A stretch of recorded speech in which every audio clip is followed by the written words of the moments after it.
Oke, Boruto chapter 61 ini udah rilis guys. Nah, cerita kali ini diperlihatkan cover dari Pak Tua Amado yang juga disertai dengan judul Kegilaan. Wah, ini bakalan menarik sih. Kisah kali ini tuh tak terduga karena Kawaki ini bisa kabur keluar desa dengan trik menghapus tanda cakranya setelah ia mendengarkan rahasia jaringan sensor Konoha dari Inojin. Namun di sini masalah baru itu muncul ketika Senrigan itu melihat segalanya dan membuat code sendiri muncul siap untuk menyergap Kawaki.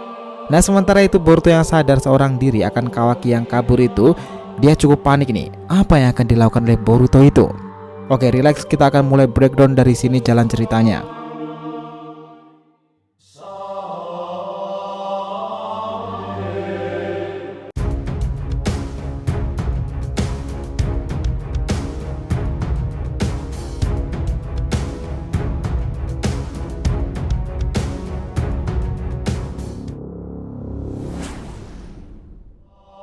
Hai guys, welcome back to the RTV channel. Nah, kali ini kita akan membahas mengenai breakdown Boruto chapter 61 ini, Kegilaan dan Kaburnya Kawaki. Oke, biar nggak salah persepsi silahkan simak sampai akhir ya. Nah, dalam chapternya ini adegan pembuka diperlihatkan bagaimana Kawaki, Inojin, Shikadai dan Boruto tengah berkumpul menyaksikan putra Hokage ini berharap mendapatkan kartu paman Sasuke dan abrakadabra yang muncul malah Aburame Shino. Tentu kartu ini langsung dibuang oleh Boruto. Boruto memang selalu tertarik dengan kartu ninja yang langka seperti Sasuke atau bahkan Minato. Nah, yang menarik baru saja dimulai nih. Dalam kisah ini kita melihat Kawaki yang terus diawasi oleh Jonin Konoha itu di balik ranting pohon. Bahkan tidak hanya Kawaki nih, Boruto, Shikadai dan Inojin yang juga kesal akan hal itu. Nah, tetapi di sini Shikadai mencoba menenangkan mereka semuanya bahwasanya kita tidak memiliki clue ketika mereka akan mencoba menyerang. Jadi itu terima kasih untuk mereka yang terus mengawasi kita. Jadi kamu akan bisa lebih tenang dalam memainkan kartu ninja itu, Boruto. Ya, di sini Boruto itu paham, tapi dia juga stres jika terus diawasi dan Kawaki juga membenarkan hal itu lalu sedikit meledeknya. Ya, itu memang benar sekali Boruto, tapi melihat bagaimana kamu bisa tidur semalaman dengan wajah idiotmu itu sesuatu yang merepotkan. Lalu seperti yang kalian duga nih, mereka cekcok lagi tuh karena Boruto tidak terima Kawaki berani-beraninya menghina wajahnya ketika tidur. Nah, di sini Boruto yang juga mengatakan bahwa seluruh desa ini sudah dilindungi dengan jaringan sensor super kuat dari klan Yamanaka. Tapi mengapa masih membutuhkan pengawasan secara langsung? Nah, namun Kawaki malah terkejut mendengar hal itu. Dia tak tahu apa-apa tentang jaringan sensor Konoha sendiri. Lalu sebagai putranya, Inojin itu menjelaskan dong, itu adalah sebuah barir di sekitaran desa yang otomatis akan mendeteksi kedatangan setiap orang ataupun perginya mereka dari desa Konoha sendiri. Data yang masuk akan sepenuhnya terdeteksi oleh sistem sensor yang dimiliki oleh Yamanaka serta dipimpin oleh ibuku sendiri, ya, Ino Yamanaka. Nah, tapi Kawaki masih penasaran nih. Disinilah Shikadai lebih menjelaskan lagi sebagai orang yang berpengetahuan luas. Dia mengatakan seperti ini. Cakra itu sebenarnya seperti sidik jari. Tidak ada dua yang identik. Jadi bisa dikatakan jaringan itu membandingkan cakra dengan database lama dan memutuskan apakah orang tersebut diketahui atau tidak. Dan jika dia adalah pendatang baru, unit sensor dapat mengetahui apakah mereka adalah musuh seperti Delta bahkan Ishiki. Begitu kata Shikadai. Nah, Boruto juga menambahkan nih, yup, setiap musuh yang masuk akan langsung ditangkap. Itu sebabnya pengawasan langsung berlebihan itu sebenarnya tidak perlu dari bahasa. Nah, namun di sini Inojin itu masih menyangkalnya. Dia mengatakan seperti ini. Tapi tidak seperti itu juga Boruto. Sistem jaringan sensor Konoha itu tidak setiap saat mengawasi kita. Karena pertama, itu akan menyebabkan pelanggaran privasi. Bahkan Shikadai juga membenarkan bahwa sistem jaringan desa hanya bertugas mengecek apakah cakra kamu baru atau bahkan lama ketika kamu masuki desa ini, dan karena tujuannya hanya untuk mengetahui siapa orang tersebut. Nah, dari sini Kawaki bisa menyimpulkan bahwa ini bisa mendeteksi infiltrasi musuh, tetapi tetap saja nih, berurusan dengan mereka adalah sebuah masalah yang sama sekali terpisah. Nah, di sini Boruto sedikit mengerti nih perkataan dari teman-temannya itu, tapi dia juga masih bingung. Apa itu berarti jika Code akan muncul saat ini, para pengawas itu akan berhadapan dengannya? Dia tidak terlihat mampu mengalahkan Code sama sekali. Dia kemungkinan adalah shinobi tipe sensor. Begitu kata Boruto. Nah, perkataan Boruto ini langsung dijawab oleh para pengawas tipe sensor itu yang juga mendengarkan. Dia mengatakan seperti ini. Dengar Boruto, jika Code akan muncul, Tuan Hokage ke-7 lah yang akan melawannya atau Tuan Sasuke yang akan menghadapinya ancaman itu. Nah, kami akan dengan cepat menyampaikan titik lokasi di mana musuh muncul dan berada. Nah, mendengarkan hal itu, Boruto lebih jengkel lagi nih dengan keadaan. Dia berteriak menginginkan privasinya kembali tanpa terus pengawasan secara langsung. Namun Tsuchikage mengatakan, bukankah keamanan terhadapmu itu jauh lebih penting dan kamu bisa memainkan sebuah kartu ninja itu? Nah, sementara itu Kawaki yang sepintas terpikirkan apa yang disampaikan Amado. Ada sedikit gambaran di sini seperti ini. Amado mengatakan pada saat itu, jika Code akan melakukan 1 lawan 1 dan ini pasti tidak akan berjalan seperti apa yang mereka lakukan pada Delta. Dan Amado serta Kawaki tahu seberapa bahayanya Code sendiri serta dia juga berhati-hati. Nah, di sini menariknya, Kawaki sedikit terkejut dengan perkataan Inojin. Dia mengatakan seperti ini, kesampingkan privasi Boruto, unit sensor Konoha akan baik-baik saja dengan adanya klan Yamanaka. Itu suatu teknik yang luar biasa, kau tahu? Jadi kamu bisa santai Boruto, kecuali musuh bisa menghapus tanda cakra mereka. Itu akan sangat merepotkan. Tapi setiap gerakan dalam desa Konoha sendiri sedikit pun tidak akan terlewatkan untuk para pendatang baru. Nah, Kawaki sedikit terpikirkan nih tentang menghapus tanda cakra tersebut. Nah, di sini Boruto memang sangat jengkel akan hal itu, bahkan ia sampai membuat kutipan menarik seperti ini. Kamu tidak akan mengerti, menarik kartu yang salah itu sudah cukup buruk, tapi kemudian ada rasa sakit karena setiap momen dalam hidupmu disaksikan oleh pria tua yang cukup aneh itu. Bukankah itu kata-kata bijaknya yang cukup keren? Di sisi lain, Kawaki yang terbayang perkataan Inojin tentang menghapus cakra itu, dia sepertinya memikirkan sesuatu lagi nih. Nah, sementara itu, momen berpindah ke sisi lain. Di situ penjagaan di bawah pimpinan Sasuke, mereka semua sedang mengawasi tanda cakra milik Code itu. Beberapa penjaga mengatakan kepada Sasuke untuk tidak mendekat karena dia bisa muncul dengan cepat di area itu. Jadi jarak seperti inilah adalah yang terbaik. Nah, Sasuke memang sudah diberitahu sedikit tentang kemampuan Code sendiri, namun ini sudah 10 hari sejak tanda itu muncul dan Code tidak menunjukkan pergerakannya sama sekali. Itu harus membuat kita repot-repot seperti ini, begitu kata penjaga. Namun tiba-tiba nih, Sasuke itu berjalan dengan santuy mendekati tanda itu dan membuat para pengawas itu khawatir. Dan dengan pengalamannya itu, Sasuke melihat tanda ini, menganalisanya dan menyimpulkan jika Code tidak akan muncul dari sini, dan dia yakin akan hal itu.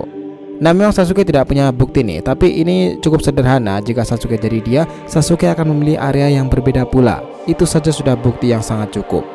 Oke, di sini sebenarnya para penjaga itu meminta istirahat ketika Sasuke akan meninggalkan mereka, tetapi dia juga berpesan bahwa untuk meneruskan pekerjaannya sudah ditentukan. Lagi pula di sini adalah wewenang dari Sai dan Shikamaru untuk memutuskan. Tetap lakukan pekerjaanmu seperti saya melakukan pekerjaan saya, begitu kata Sasuke. Namun ini bahkan membuat salah satu penjaga begitu takjub dan melihat Sasuke sangat keren baginya tuh. Sementara itu, mohon berganti ke markas besar Hokage. Di sanalah Shikamaru yang mengawasi desa dari balik Hinokuni itu mengatakan seperti ini, jika Sasuke akan melakukan pekerjaannya dengan baik seperti biasanya. Tidak peduli lawan akan muncul dari area yang mana. Nah, namun tiba-tiba suara langkah kaki itu muncul dan mendekati Shikamaru. Ya, itulah Amado, orang yang dari awal membuat jengkel Shikamaru. Dia sambil berjalan mengatakan seperti ini, Code memiliki sifat yang cukup hati-hati, tapi dia ini tidak terlalu pintar. Saya juga cukup heran. Saya benar-benar tidak berharap Anda semua memiliki begitu masalah, begitu kata Amado. Nah, lalu Shikamaru menambahkan, maaf menjadi kelompok tidak kompeten. Jangan datang ke sini untuk mengeluh. Nah, Amado memang sedang mencari udara segar di sekitar situ nih. Tapi Shikamaru ini sebenarnya masih jengkel dengan Amado sendiri. Bahkan dia masih menduga dalam firasatnya itu jika semua ini berjalan persis sesuai dengan rencana yang Amado sudah tulis. Nah, tapi Amado langsung menyangkalnya seperti ini. Jangan konyol Shikamaru, ini pun adalah rangkaian kejutan buatku yang tak pernah kusadari sebelumnya. Terutama aku sekarang menjadi bagian dari desa Konoha sendiri. Tapi kau dengar Shikamaru, yang paling tak terduga buatku adalah Kawaki. Aku bahkan tidak bisa berpikir dia bisa menjadi begitu setia kepada Tuan Hokage. Motivasi inti dari balik semua dan tindakannya sekarang adalah Tuan Hokage. Dan itu karena dia belum pernah mendapati cinta dari kedua orang tuanya dahulu. Tapi jika itu untuk Tuan Hokage, dia akan melakukan segalanya. Kawaki mungkin tidak akan pernah berpikiran panjang. Dia akan melakukan dan membayar apapun untuk melindunginya. Kalau dilihat cinta manusia itu dari sudut pandang yang berbeda, itu malah sebuah kegilaan, bukan? Kegilaan katamu? Bukankah Code itu adalah Otsutsuki yang bisa saja menjadi bagian dari dewa itu sendiri? Aku tidak tahu itu bisa mendekati fantastis, tapi mengingat dia belum muncul setelah sekian lama membuatku berpikir dia melakukan sesuatu yang lain. Di sini Shikamaru masih menambahkan, apa mungkin dia itu depresi dan sebenarnya tidak memiliki niat untuk membalas dendam terhadap Konoha? Lalu apa sebenarnya rencana Code itu sendiri? Nah, percakapan serius antara Shikamaru dan Amado itu memang sangat berat dan membahas soal Konoha, Kawaki, dan tentunya adalah Code sendiri. Sementara itu, momen sudah berganti lagi nih. Kali ini berada dalam rumah Uzumaki. Kawaki dengan membawa setumpuk buku sepertinya itu. Sementara Boruto, Naruto, dan Hinata sedang berkumpul. Tentu Boruto hanya bermain sebuah game dengan santuy sih. dan Naruto Hinata menonton TV itu. Tiba-tiba suara pintu itu terbuka dan itu adalah Kawaki yang mengatakan akan membuang majalah itu. Nah, ini menarik nih. Apa yang akan dilakukan oleh Kawaki? Oke, di sini Hinata itu sebelumnya bertanya seperti ini. Apa tidak bisa ditunggu sampai pagi untuk membuang sampah itu? Nah, sementara Boruto sendiri melihat sepertinya itu aneh, Kawaki lalu berjalan keluar dan ternyata ada Jonin Konoha yang mengawasinya dari atas tiang listrik itu.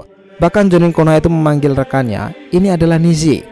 Kawaki sedang meninggalkan rumah, lalu kemudian Kawaki melompat dan membuang sampah itu, tetapi tiba-tiba nih, celing, sepertinya itu adalah pengalihan. Kawaki langsung melompat dan mencoba membuang para penjaga tidak mengetahuinya. Tetapi tetap saja nih, itu tidak sesuai dengan realitanya. Kawaki akhirnya kembali ke rumah Uzumaki itu dan disambut oleh Boruto seperti ini.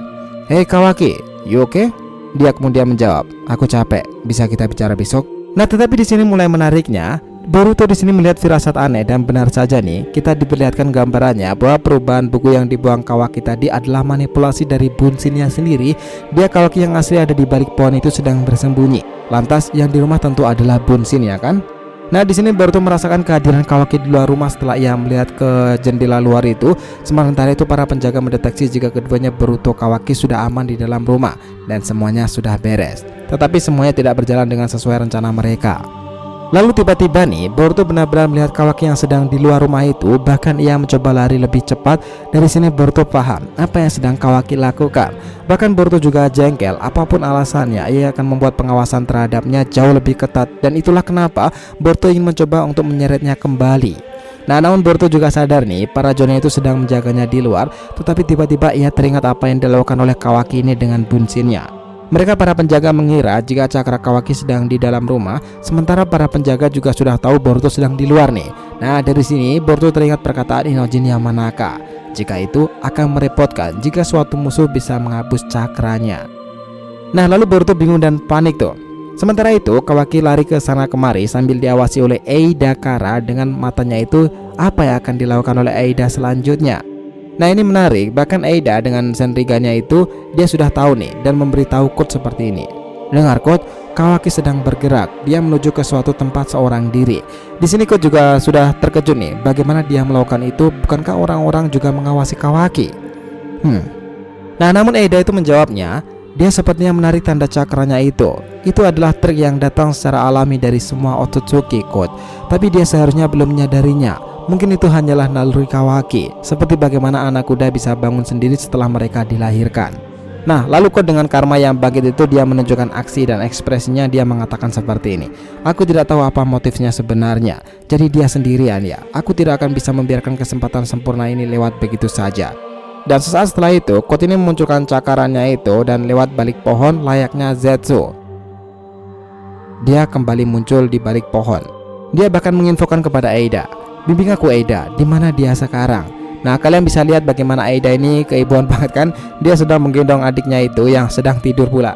Ya, dia si Daemon, siapa lagi kalau bukan dia.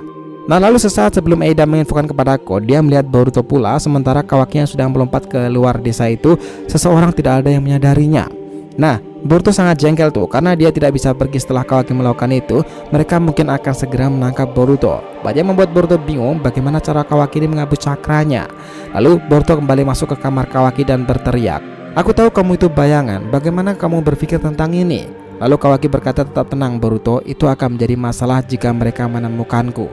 Nah, lalu Boruto mengatakan ini dan akan mengejutkan Kawaki nih. "Dan kamu menghapus tanda cakra dari dirimu yang sebenarnya, bukan? Bagaimana kamu melakukan itu? Bagaimana kau bisa menghapus tanda cakra itu, Kawaki? Aku bisa tahu di mana dirimu yang asli sebenarnya." Nah, mendengar perkataan inilah yang membuat Kawaki ini syok karena Boruto sudah mengetahuinya. Lalu Kawaki yang kabur itu sambil lari ke sana kemari, dia terkejut dan dia mengatakan seperti ini, "Sialan, Boruto ternyata sudah mengetahuinya. Tapi ini tidak ada waktu lagi." Dan sementara itu nih, Kurt masih dibimbing dengan Eida jika Kawaki kini bergerak ke arah barat. Kurt menjadi lebih tenang dan juga bingung di sini apa yang akan dilakukan oleh Kawaki nih. Dan kita tahu bahwa di cerita akhir ini digambarkan sesuatu yang menarik seperti ini. Aku hanya akan bertanya langsung kepadanya. Kira-kira guys, siapa yang dimaksud oleh Kawaki ini? Siapa orang yang akan ditanyai oleh Kawaki secara langsung? Nah, jika kalian tahu silahkan tulis di kolom komentar di bawah, oke? So, itulah tadi pembahasan kita mengenai breakdown Boruto chapter terbaru ini 61, dimana kita diperlihatkan kaburnya Kawaki dengan menghapus cakranya sendiri. Nah, bukankah ini sesuatu yang menarik? Jangan lupa kasih saran di kolom komentar dan subscribe channel ini. Semoga ceritanya itu memberikan informasi dalam tiap pembahasan animenya. Thank you telah menonton konten DRTV and will be come back.